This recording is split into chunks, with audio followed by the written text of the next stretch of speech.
Olá pessoal, beleza? Olha só, hoje eu vou estar resolvendo alguns exercícios, tá, de genética, de acordo com o assunto que nós vimos na aula passada. A gente estabeleceu algumas coisinhas sobre dominância, recessividade, falamos um pouquinho sobre a dominância completa, a incompleta e a codominância, ou também chamado de ausência de dominância. Então fica ligado nos exercícios que a gente vai falar agora.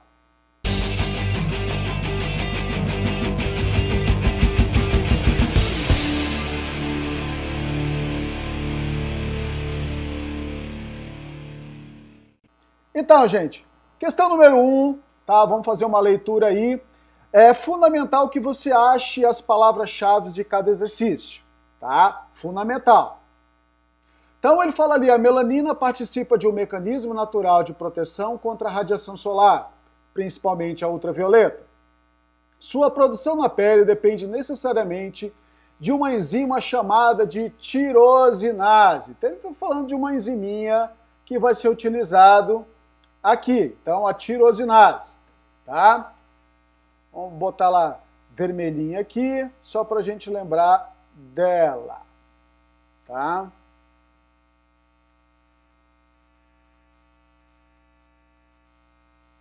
Tá, vamos botar ela vermelhinha aqui.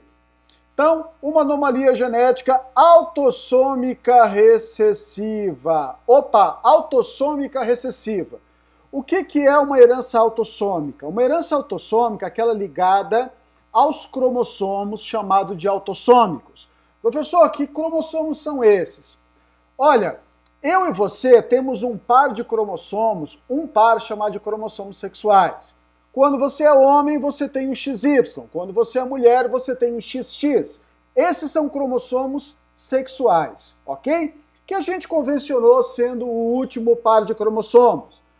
Quem são os cromossomos autossômicos? São os demais. Tá? Então nós temos 22 pares de cromossomos autossômicos e um par de cromossomos sexuais. Então por isso que a herança é chamada de autossômica. Outra coisinha importante, na herança autossômica, tá? Nós vamos ter o mesmo número, tá? O mesmo número de, não exato, tá? Mas o mesmo número de homens e mulheres afetados. Como assim, professor?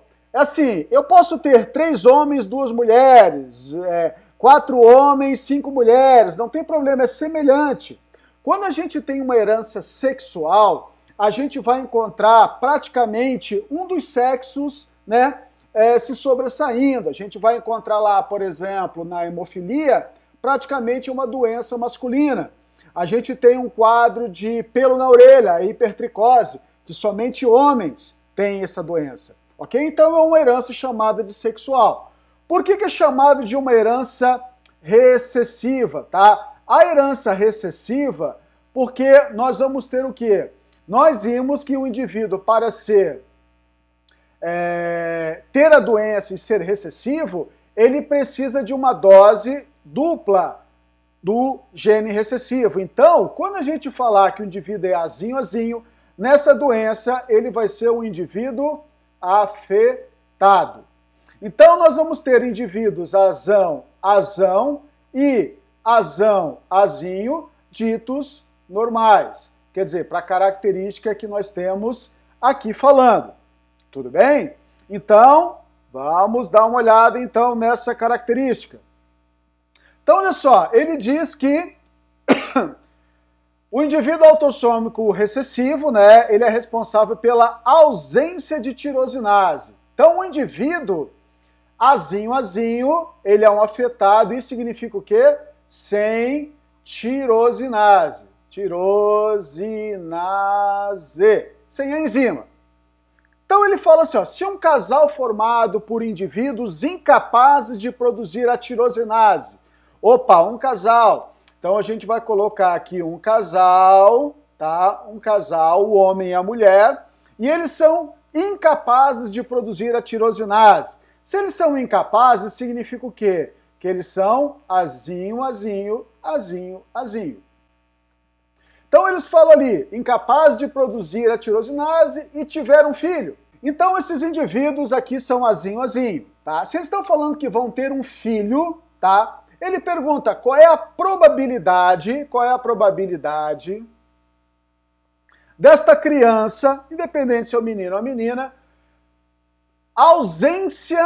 a probabilidade de ausência dessa enzima no filho. Significa que azinho, azinho e azinho, azinho só vai poder ter filho azinho, azinho.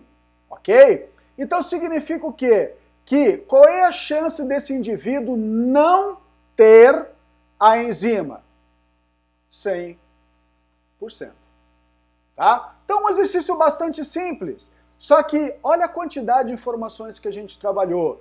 A gente falou no que era uma herança autossômica, diferenciamos uma autossômica de uma herança sexual, e falamos ali na questão da herança dominante e na herança recessiva. Então o que nós temos aqui?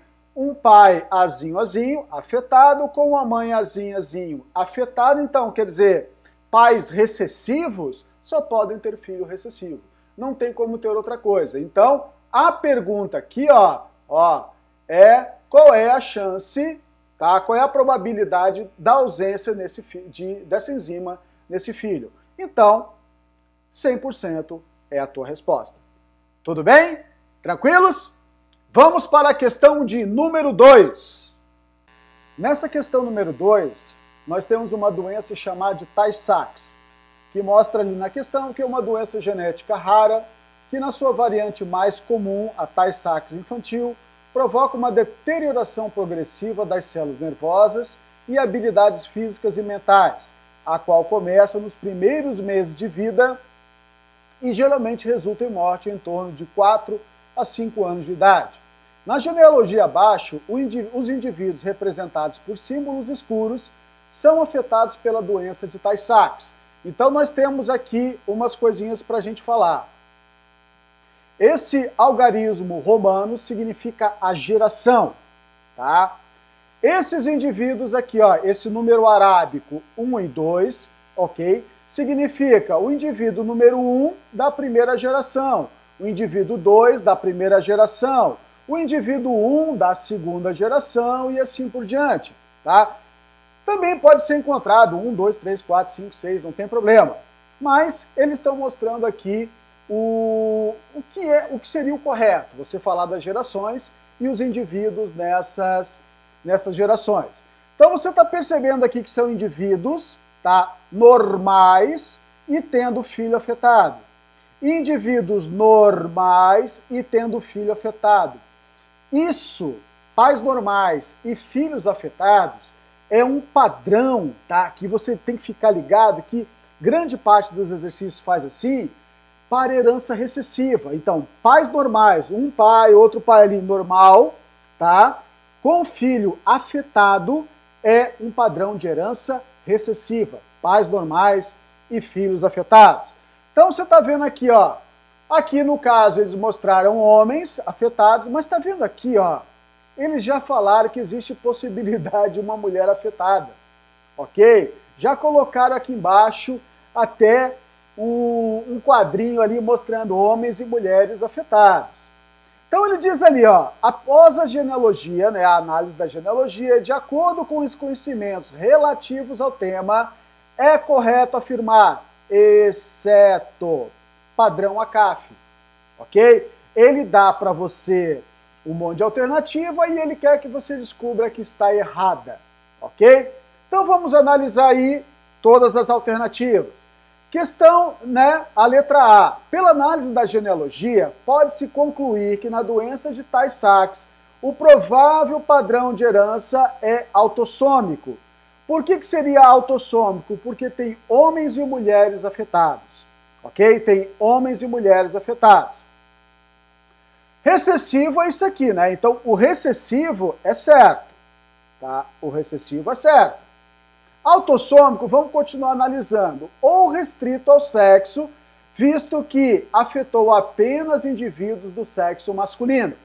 Bom, se fosse restrita ao sexo, significa uma herança ligada ao cromossomo Y. Aí seria somente homens afetados. Mas se é uma herança autossômica, existe possibilidade de homens e mulheres igualmente afetados. A genealogia aí, que está mostrando para você na questão, ela está mostrando somente homens, para confundir você. Mas se ela é autossômica, pode ser homens e mulheres. A restrita ao sexo é ligada ao cromossomo Y, portanto seria somente homens, mas é autossômica. Então, não é por causa disso aqui, ó. Porque só tem sexo masculino. A restrita ao sexo, somente sexo masculino. Mas se é autossômica, pode ter homens e mulheres afetados. Então a nossa questão errada, ela seria essa aqui, a letra A. Mas vamos analisar as outras alternativas. Então ele diz ali, ó, a probabilidade dos indivíduos 2, 3, ó, segunda geração, esse indivíduo aqui, tá? E o indivíduo 3, 1, que é esse aqui, a probabilidade deles serem heterozigóticos para a doença de Tay-Sachs é 2/3. Professor, como é que eu vou saber isso? Você vai ter que pegar os pais, tá? Você vai ter que pegar os pais e analisar os possíveis cruzamentos. Só que tem uma regrinha que eu vou passar depois nas próximas aulas para vocês, que eu já vou dar uma falada nela aqui, um macetinho, tá? Quando você quer descobrir, tá, um indivíduo, quer saber a probabilidade dele ser afetado e ele ainda não nasceu, na questão anterior, que a gente viu na questão número 1, qual é a probabilidade dos pais terem um menino? Opa, o menino não nasceu ainda. E como o menino não nasceu ainda, a gente tem que levar em consideração todas as probabilidades possíveis. Porém, dá para entender que aqui, ó, esse casal teve já 3 filhos, os 3 filhos existem. Tá? Os 3 filhos já estão aí no planeta, como diz. Então, o que eu vou ter que analisar? Bom, ele quer que você saiba esse indivíduo aqui, ó, esse indivíduo. Dá para perceber que esse indivíduo não é afetado, tudo bem? Ele não é afetado. Porque se ele fosse afetado, ele seria aqui pintadinho de preto. Então, vamos analisar ali a letra B, tá? Vou pegar aqueles pais ali, tá? Vou pegar aquela mãe cruzando com aquele pai ali, ok? Nós vamos ter, ó, pais normais com filhos afetados. Então, eles são azão, azinho, né? Essa mãe é azão, azinho, e o pai é azão, azinho. Percebe? Vamos fazer o cruzamento. Ó, azão com azinho, azão com azinho e azinho, azinho. O que essa menina aqui, de número 3, ela não é afetada. Se ela não é afetada, eu vou excluir isso aqui, ó. Eu vou excluir, porque ela não é afetada. Então, eles querem que você fale o quê? Qual é a probabilidade do indivíduo ser heterozigoto, tá? Heterozigoto. Isso aqui é heterozigoto? Não é. Esse é heterozigoto? É, e esse aqui também é. Agora, quantas probabilidades, quantas chances nós temos aqui, ó? Nós temos 3, ok? 3. Quantas são heterozigóticos? 2. Então, nós temos 2 chances, né? 2/3 de probabilidade daquele indivíduo número 1 ser afetado, né, heterozigótico. A situação para esse indivíduo aqui, ó, o 3-1, sendo pais também de filho de pais normais, mas heterozigóticos, por quê? Porque tem um filho afetado, tá vendo?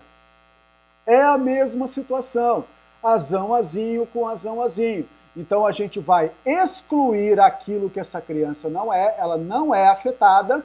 Então me sobraram 3 chances. Nessas 3 chances, qual é a chance dela ser heterozigótica? Hétero, 2, em 3 probabilidades. Então, a letra B está correta. Na letra C, o casal 2-1 e 2-2. Casal, vamos lá, 2-1 e 2-2. Tudo bem? Esse casalzinho aqui, ó. Tá? Então vamos botar ali casalzinho 2-1 e 2-2. São o quê? Eles são heterozigóticos, tudo bem? Por que são heterozigóticos? Porque pela primeira lei de Mendel, eu sei que esse indivíduozinho aqui afetado é azinho. Por que eu sei disso? Porque é uma doença recessiva. Pais normais, filhos afetados. Então significa o quê? Que um azinho veio dessa mãe e um azinho veio do outro pai. Portanto, eles são heterozigóticos. Então, ele diz ali, são heterozigóticos para a doença de Tay-Sachs, já está dizendo para você, por isso, com probabilidade aproximada de 1,5% de ter outros 2 meninos afetados pela anomalia. Esses 2 já existem. Então, eu quero saber qual é a chance de vir 2 meninos a mais. Vamos cruzar. Ó, azão, azinho vezes azão, azinho. Azão, azão, azão, azinho, azão, azinho e azinho, azinho. Tudo bem? Qual é a chance de nascer uma criança afetada? 1/4. Tá? 1/4. Só que qual é a chance de nascer menino? Então é 1/2. Né? A chance de nascer menino, tá, é 1/2 em cada nascimento. Então a chance de ser menino afetado, 1/4. Então a gente tem isso, 1/8. Um menino apenas. Só que eu quero 2 meninos. Então o que eu vou ter que fazer? Eu vou ter que dobrar isso aqui, ó. Eu vou ter que dobrar. Tudo bem? Por quê? Porque cada nascimento é um evento único. Cada nascimento é um evento único. Então o que vai acontecer? 1/8 para uma criança, 1/8 para outra criança. Então eu vou ter 1/64. Se você fizer todas as contas aí certinho, você vai chegar nisso aqui, ó, 0,015. Tá? Tem um 6 aqui também, 0,156. Ele quer percentual, então se multiplica por 100. Então você vai chegar nisso em 1,56%. Então, mais ou menos aí 1,56%, que é aproximadamente 1,5 aqui. Então, essa também está correta. Ok? O genótipo de um indivíduo pode sofrer alteração através das mutações? Pode. No entanto, nem todas as mutações são herdáveis ou causam alterações fenotípicas. Verdade. Tá? Vou te dar exemplo. Se o indivíduo sofreu uma alteração genética, teve lá um problema de mutação, e ele começou a desenvolver um câncer de pele por causa disso, ok? Só ele tem o câncer de pele. Algumas células mutaram ali, deu problema, bugou o sistema e ele teve ali o câncer de pele. Ele, para atingir o filho dele, para o filho dele receber essa informação, essa mutação tem que atingir os gametas, mas provavelmente ela não vai atingir o gameta porque a gente está falando lá de uma célula da epiderme e a gente está falando lá de células gaméticas. Então, quer dizer, são tecidos diferentes, são células diferentes, então isso não vai influenciar. Então, nesse caso, ela não é herdável. Então, nem todas as mutações são herdáveis, verdade?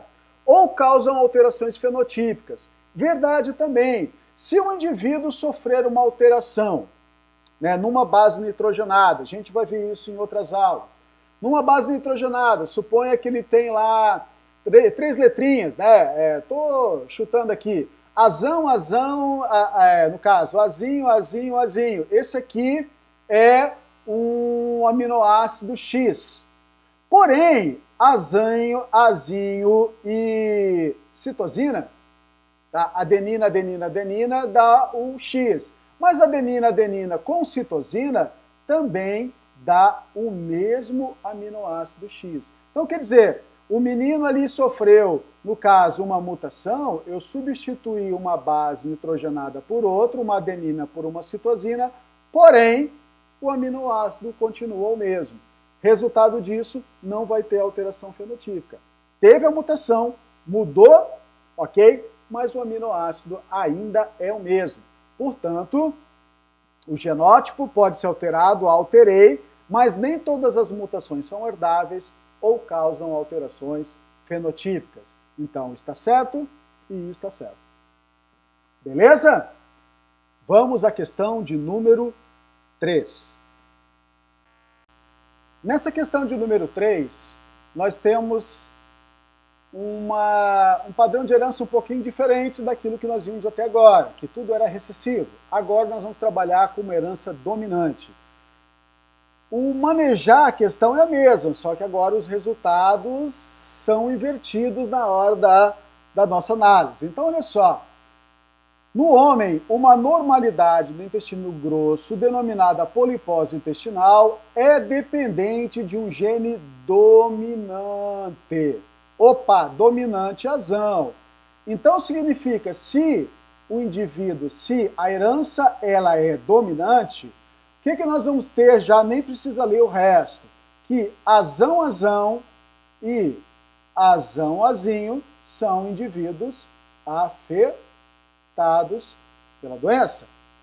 Então ele diz ali que um homem que possui o gene azão é heterozigótico, então ele é azão-azinho. Ele casa com uma mulher que possui o gene recessivo, azinho-azinho, então ele é casado com uma mulher azinho-azinho. Então, assinale a alternativa que indica a proporção esperada das crianças resultantes deste casamento, que podem apresentar a anormalidade. Então ele quer saber o percentual de indivíduos afetados, tá? Então o que nós vamos fazer? Vamos cruzar. Então a gente vai jogar o azão com o azinho para cá, o outro azão com o azinho para cá, esse azinho para cá e esse outro azinho para cá também. Normal, normal. Normal, normal. Afetado, afetado. Opa, agora não é o azinho que é o afetado. Agora, quem tem azão que é afetado. Então, se um indivíduo fosse aqui, por exemplo, azão-azinho vezes azão-azinho, né, os dois fossem afetados, a gente teria a possibilidade de encontrar um azão-azão, a gente ia encontrar azão-azinho e azinho-azinho, tá? Vou botar uma outra situação aqui do lado, essa que eu falei para vocês, só para vocês perceberem a diferença.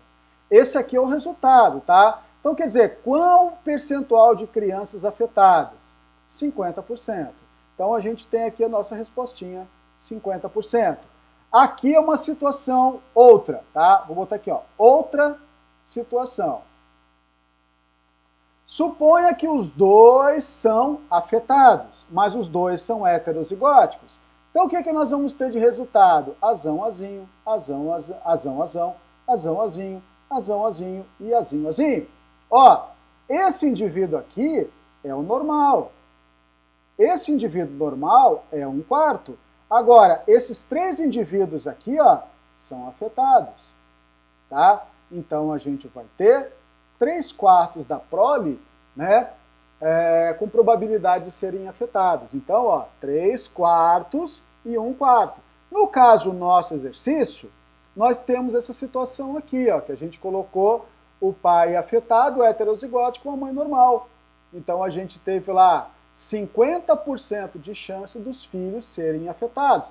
Ele falou esperada de crianças, ele não falou se é menino ou se é menina. Mas se ele falasse assim, qual é a possibilidade, a probabilidade de nascer um menino afetado, tá?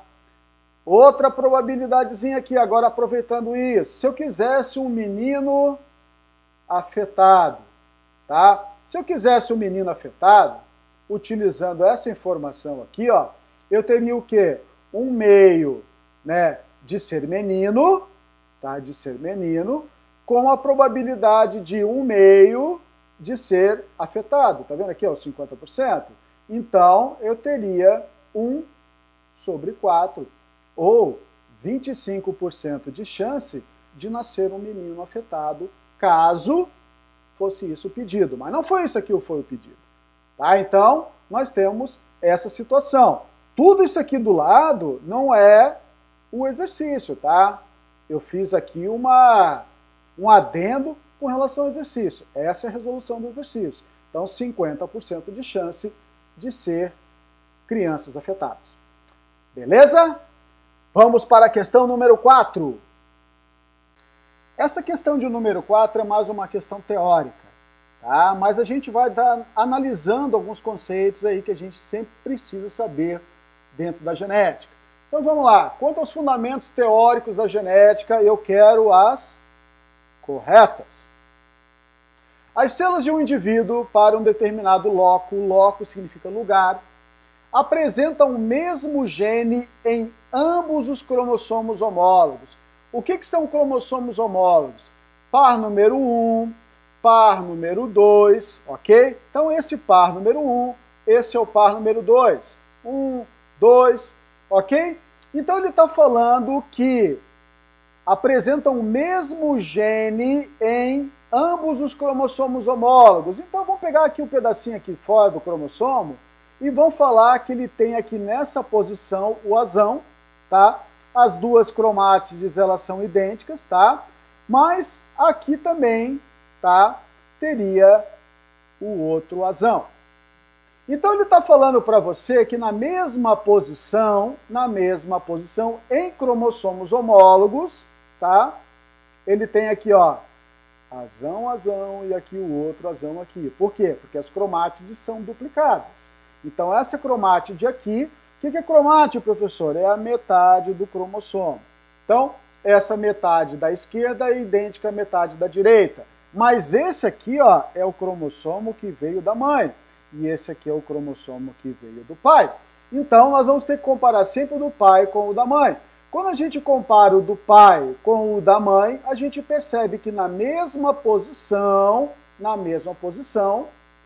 o gene, né, na mesma posição, a gente fala que é um gene alelo, Então esses dois genes aqui são alelos. Como são alelos iguais, tá? Alelos iguais, então esses alelos aqui estão em homozigose. Alelos em homozigose.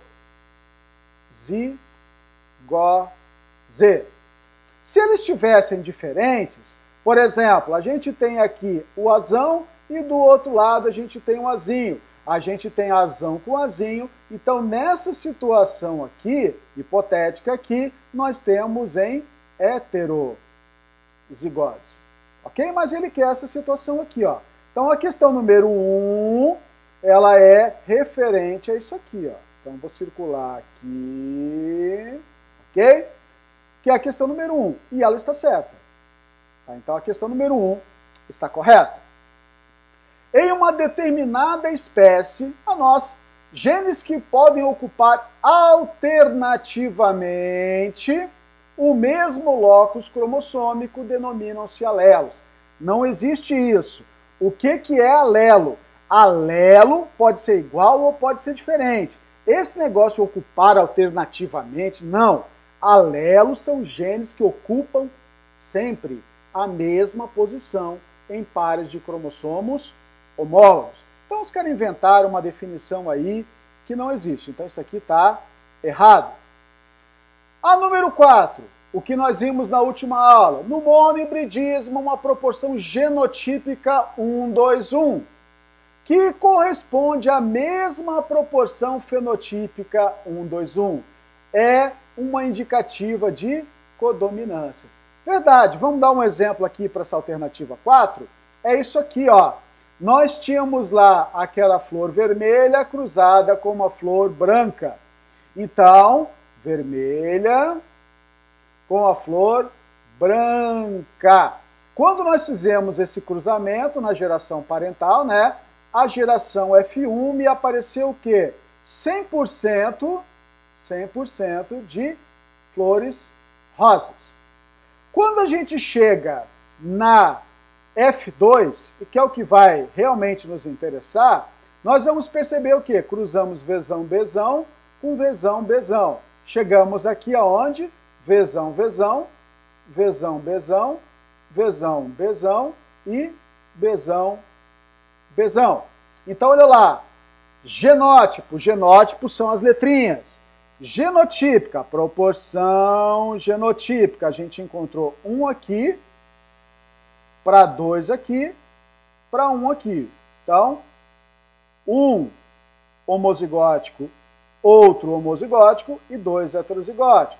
E a proporção fenotípica, a mesma coisa. Olha aqui, ó.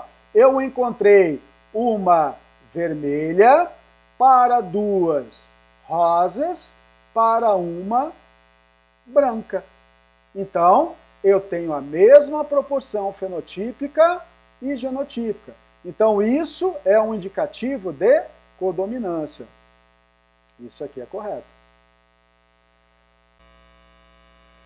Essa questão número 8 tem um erro, o gabarito, ele diz que é verdade, mas está errado. O que está errado nessa questão? Quando um heterozigótico apresenta um fenótipo intermediário é isso aqui, ó. Tá? Fenótipo intermediário é isso aqui, ó. Entre dois homozigóticos, tá? Nós vamos ter uma herança que a gente vai chamar de dominância incompleta, pode ser chamado de sem dominância, ou pode ser chamado ainda de herança intermediária. Mas esse termo codominância é quando você tem os dois genes se expressando. Então, no caso, por exemplo, do sangue, né? Nós temos lá na codominância, né? A gente tem aquela situação, o indivíduo é Iazão Izinho com Ibzão Izinho. Na hora de ter aqui um indivíduo, suponha que o filho nasceu AB. Os dois genes se manifestam. Então, em cima da hemácia, nós vamos encontrar o antígeno A e o antígeno B. Eles não chegam a um fenótipo intermediário. Eles não têm um fenótipo intermediário. Eles têm um fenótipo conjunto. Então, as duas coisas, né, as duas características se manifestam. Então, nesse exercício foi dado como essa alternativa correta, mas está errado. Não dominância, sem dominância ou dominância intermediária não é sinônimo de codominância. Tá? Codominância significa os dois ao mesmo tempo expressando a sua característica. Então, eles não estão no fenótipo intermediário. Ok? E na questão 16, ele diz a probabilidade de um casal heterozigótico para um par de genes alelos ter um filho homozigótico é 25%. Vamos analisar aqui, não ficou espaço. Mas na questão 16, tá? Ele diz ali um casal heterozigótico. Azão, azinho vezes azão, azinho. Então ele cruzando azão, azão, azão, azinho, azão, azinho e azinho, azinho. Qual é a chance de ter um filho homozigótico? É 25%? Ele não falou qual é o homozigótico. Pode ser um homozigótico dominante e um homozigótico recessivo. Olha lá, existe um homozigótico dominante e existe um homozigótico recessivo. Portanto, a chance de nascer um indivíduo homozigótico é de 50% e não 25%. Então, como alternativas corretas, nós temos a 01 e a 04. Tudo bem? Questão número 5.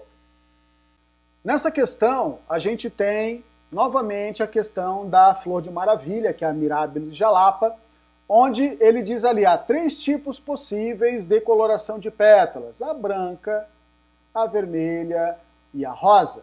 O cruzamento de plantas de flores brancas com flores vermelhas resulta em uma descendência com todas as flores rosa, tá? Então é aquela situação, geração parental, tá? Clássica questão, cruzamos aí vermelhas com brancas, tá? E a geração F1, né, me deu 100% de rosas. Depois, geralmente, eles fazem um cruzamento aqui entre esses indivíduos e chegam na geração F2. Vzão, Vzão, Vzão, Bzão, Vzão, Bzão e Bzão, Bzão. Tá? É o exercício clássico. Então ele diz ali, as plantas de flores brancas e flores vermelhas são certamente homozigóticas. Homozigótica, homozigótica, por quê? Porque quando você mistura as duas, você chega no intermediário. Isso é padrão, tá? Os dois são homozigóticos, misturou, dá um terceiro fenótipo. Essa aqui é a alternativa correta. Mas vamos olhar as próximas. As plantas de flores rosas, as flores rosas, podem ser homozigóticas ou heterozigóticas? Não, só podem ser heterozigóticas, não podem ser homozigóticas.